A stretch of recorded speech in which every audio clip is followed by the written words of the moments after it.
Essay 47, The Mythologies of General Relativity. From the dramatically new perspective created by the new knowledge gained in UFT papers 190 onwards, the mythologies that grew up around general relativity are as dark and strange as anything in medieval history, showing that nothing has changed in the human mind. The latter still needs its dogmatists to reassure it. This primeval need probably arose from the dangers of the outside world and can be seen in the Lascaux caves, where high art was created tens of thousands of years ago from animals of the hunt. They are depicted as vividly as anything in the 20th century, which did not invent abstract art. The strangest thing of all is that the theory of general relativity has been known to be wrong since December 1915. This was pointed out by Schwarzschild to Einstein in a letter in which the former proposed his true metric. It is not the one fabricated by the later dogmatists and named after Schwarzschild to add insult to injury. Schwarzschild died of disease in 1916 in the trenches, so was not able to refute the deliberate falsification of his metric. This false metric was shown in 193 to produce the wrong force law. The latter force law cannot produce a precessing elliptical orbit. That is a simple fact of mathematics checked by computer. There are no errors in 193 unless the computer is suffering from influenza.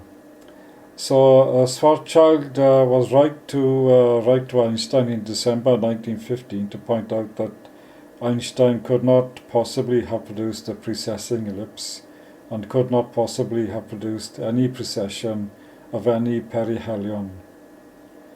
Einstein could not possibly have produced any precise result with a completely incorrect theory.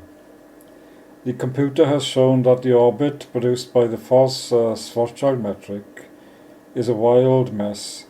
It is hugely complicated and not a simple precessing ellipse at all. The myth-making began therefore in December 1915. It is not known who falsified Schwarzschild's suggestion of December 1915. Ever since then, the propagandists and dogmatists have used this false metric to claim that it produces the precession of Mercury and to claim that it produces light bending and time delay, to claim that it produces the gravitational redshift. As shown in 194, it can do none of these things.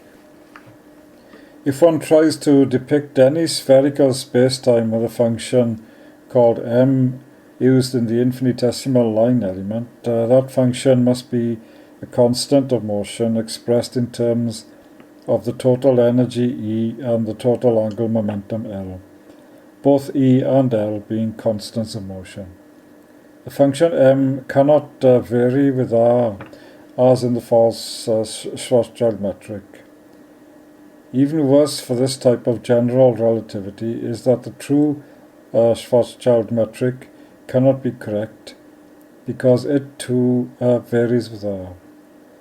Much worse is that there is no function m in any spherical spacetime that can ever vary with r or vary at all. 194 therefore implies the biggest disaster yet uncovered for this type of general relativity. Since then, there have been many more disasters. Only the Crothers metric survives this disaster because it is the most general possible diagonal metric in a spherical spacetime. Again, the mathematics of UFT 194 have been checked by computer, and the computer does not make any errors unless its chips are melted. It is most unfortunate for science that Eddington and Thomson chose to select data from light bending to suit Einstein's theory. This is the most ghastly trap in science. Einstein was sprung to fame, and of course no one checked whether he was right. Ordinary people do not understand a thing about general relativity, and we now know that learned theoretical physicists do not understand a thing about what they are doing. They were interested in the age-old fallacies, money, power, and glory. This is why dogmatists preach to the ignorant. It is a self-glorification, an egotistical need.